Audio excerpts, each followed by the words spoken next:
Hello everyone, welcome back. Let me get right into the subject of the video today. Who is this arrogant, self-righteous American, and why is he posting open letters to Canada inviting some of our provinces to join the United States? I'll tell you who he is. His name is Joseph Martin. He's a senator in the United States. He represents a district in Maine, in the Maine legislature. Well, this guy posted an open letter to Canada. So I'm going to post the 4 pages now so you can screenshot it and read it for yourself if you want. And then I'm going to highlight a couple of sections of it and give my response to this guy. And before I get into the details and share this letter with you, let me ask you at the beginning of this video, please share this with as many Canadians as you know. I think it's important for us to understand what's going on here. You'll see in a minute. But I'm asking you at the beginning, for those of you who don't watch all the way to the end, please share this video with Canadians that you know. Page 1 of his letter here, and the title of it is A Vision for Welcoming Western Canada into the United States by Senator Joseph E. Martin of Maine. We'll give you a few seconds to screenshot that. Page 2 of the letter. Just give you a few seconds to screenshot that. Page 3 of the letter. As you can see, it's very extensive. He's had a lot of time to think about it and compose this. Page 4. So you can screenshot these 4 pages, or you can rewind the video and pause it and read it for yourself. Now, I'm not going to read the whole thing to you. You can do that yourself, but just a couple of pieces. The beginning, a vision for welcoming Western Canada into the United States. And he starts, the strength of the United States lies in its fidelity to the Constitution. An error already. The first sentence should read, a weakness of the United States lies in its disregard of the Constitution. But let's keep going. Its emphasis on national sovereignty. Actually, that should read, its emphasis on world domination. Let's continue. And its roots in Western civilization. Actually, that should read, and its roots on building its country through the use of slaves. And he continues, Christianity and personal responsibility. Actually, that should probably read, and personal arrogance. But let me stop correcting him here and just go on with the first paragraph. These principles are not negotiable, and they must be the foundation of any expansion of the Union.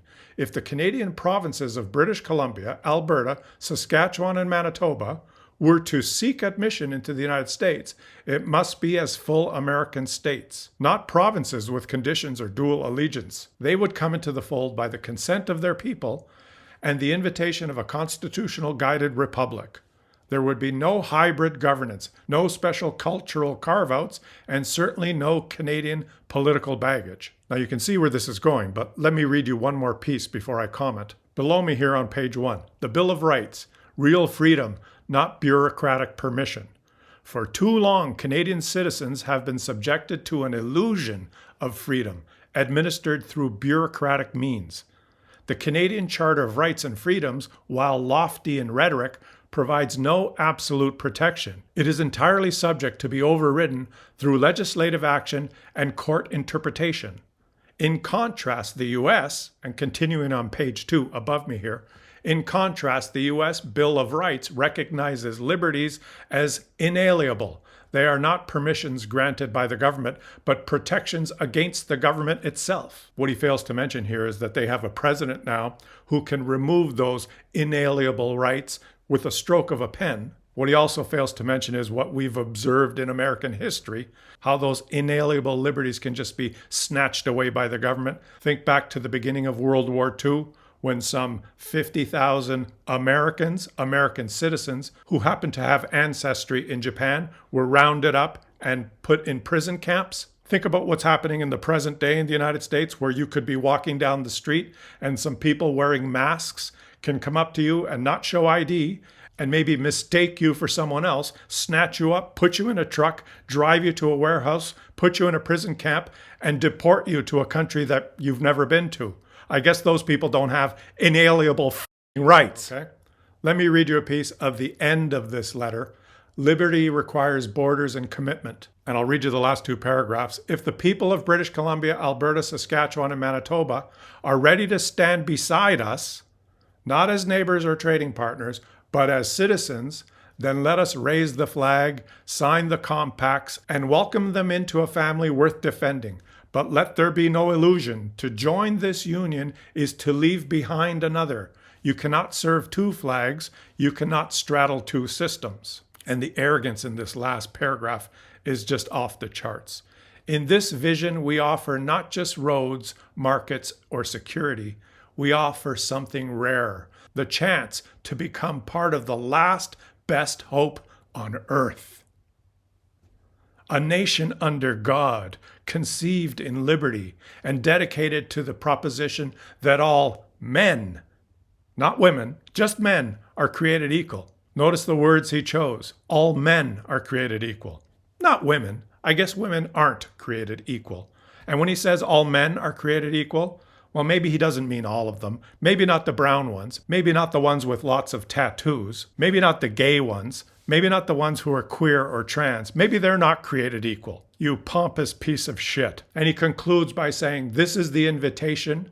The welcome mat is out. So I have to stop and just take a breath here. I couldn't read the whole thing for you because, like I said, it would make me vomit. And I know that I got a little bit angry. I swore a couple of times. And so this video will probably be demonetized. But that's besides the point.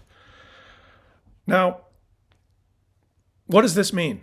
And this is the mistake. This is the mistake that Canadians can make and the world can make, right? Because it's easy to just say, well, who is this guy? It's just one idiot that's posting something stupid. Let's just ignore it. And it hasn't got a lot of play in the media. And this is a mistake because, well, who is this guy? He's a United States senator, and he has this vision or this way of thinking, the way his mind works, which I would describe as sick and diseased. But he believes this. This is what he's written, okay? In the times that we exist right now, with the tensions between our two countries, he chose to write this letter and post it. Now, you have to understand that he's just not some guy in the United States. He's a person that lots of Americans voted for. He's a senator. He won his district, which means he got more votes than anyone else in that district. This is the guy that Americans want to represent them in that district. This guy has power, and he's written this partly because this type of thing has become normalized by their president. Their president was the first guy who started talking about the 51st state, calling our prime minister the governor. At first it was, well, he's just kidding. It was a joke at dinner. This is the way these things start, but it's lingered. He's mentioned it over and over and over again. And now this is built in as, in the media, certainly in America, in the United States, this is normal. It's been accepted. It's just the type of thing that we hear. It's been normalized. People make jokes about it. People leave comments. Oh, I can't wait till you're the 51st state. It just becomes part of the dialogue as if it's no big deal. And this is a problem because, how do I explain it? Like, you can light a match and start a little smoldering ember in the forest, and it's just a little spark, and it's just the fire caught a little bit, and you're going to roast a marshmallow on it, and it expands a little bit. So it's no big deal, but you don't pay attention. You get distracted with something else. You turn around and say, oh, the fire's a little bit bigger now. I can warm my hands, and maybe you get a phone call or you start texting, and you ignore it, and next thing you know, you have a forest fire.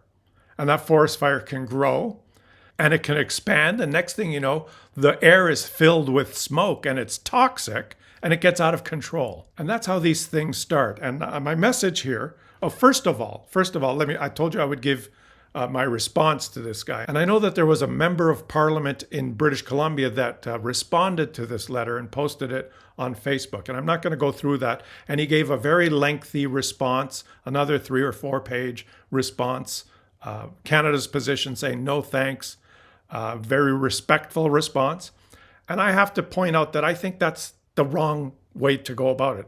Let me give you my response to him, and I'll try and be as concise and direct as I can, and because I've read the whole letter and I'll respond to all aspects of what he wrote. My official response is, go fuck yourself. So having my response out of the way, I have to point out here to Canadians, I don't care about the Americans that are watching, but Canadians that are watching, we need to wake up. This is a wake-up call. There's been many wake-up calls, but this is another wake-up call. This is not normal. We can't normalize this. And we need to understand what's going on here, okay? Step by step by step. And I know a lot of you will listen to me now and think, yeah, I think he's interpreting too much into you're making too much of it, and it's not that big a deal. And we feel uncomfortable acknowledging when something's bad and something's happening right before our eyes. Just like when you witness something, a robbery, or you see something going on the street, a natural tendency for lots of people is just to watch. And in their brains, I think they may be thinking, well, this can't be happening. I don't know what to do, and to freeze. There's very few of us that would react, that would jump in there and do something, try and stop it. The majority of people are comfortable they don't want to deal with this stuff. They just want to carry on with their lives and kind of ignore that, and hopefully it won't get too bad. And I'm telling you that this isn't the case, because this guy didn't just write this because he's a whack job. This guy wrote this because he believes it, and he's a member of a party that believes this stuff. And this is their agenda. This is what they want to do. And they're in power in the United States. And they're slowly escalating, slowly, economically at first. But they have a plan. This is what they want. And you'll notice that he specifically wrote this letter to the BC, Alberta, Saskatchewan, and Manitoba, the western provinces.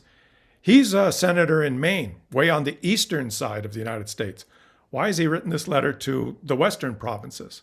Well, because for the United States, their economic interest, their desire, is our oil and gas and farming resources, which are centered in Alberta and Saskatchewan, and which have infrastructure connected to the United States, and also have infrastructure across the Rocky Mountains into British Columbia to export that product. He didn't invite Ontario, our manufacturing hub, to join the United States. He certainly didn't invite Quebec, a distinct culture, to join the United States. He didn't even mention the Atlantic provinces, which Maine is very close to. This is a shrewd, calculated plan. It's an agenda, and he's just put it out there. And if there's not severe and swift pushback from Canadians, and hopefully Americans, Democrats, who I've heard none of them even mention this. In fact, I didn't even know about this story until some of you commented in the comment section. That's how under the radar it went. But that's the typical agenda. Just throw it out there, see what happens. If there's no big pushback, we can escalate a little bit higher. So of course, it feels good for me to just say, go fuck yourself. But really, Canadians, we need to wake up. We need to wake up. There's no reason on earth that any Canadian should step foot in the United States now. If you're still planning a trip to the United States or crossing the border for personal reasons, I know there's business reasons, there's truckers and there's trade. And if your job requires crossing the border for your work, I understand that. But any Canadian that makes the personal choice to cross into the United States for pleasure, you need to wake up. We need to completely boycott these guys. Maine is a state that relies tremendously on Ontario and Quebec for trade and for tourism. If you live in Ontario and Quebec, that border to Maine should be closed. You should not even consider stepping foot in there. We should all make the conscious choice to not spend a penny on anything American, personally, as consumers. I know that corporations and trade will continue, but we, 40 million of us, need to wake up and understand what's going on here. I don't think it's too much of a stretch for me to say that in the medium to long run, our sovereignty is at stake. These politicians, these arrogant pricks like this guy, are in charge in the United States. They have the power, and they have this self-deluded opinion of themselves that the whole world wishes that they could be like them. So in answer to the question that I posed at the beginning of the video, who is this guy? He's a piece of shit US politician that we need to disagree with 100%. So I had to make this video. I hope it's a somewhat of a wake-up call for everyone. Leave your comments in the comment section, and let me close by showing you this. This guy posted an open letter, so if you'd like to respond to him, he gives his email address here. It's joseph.martin@legislature.maine.gov.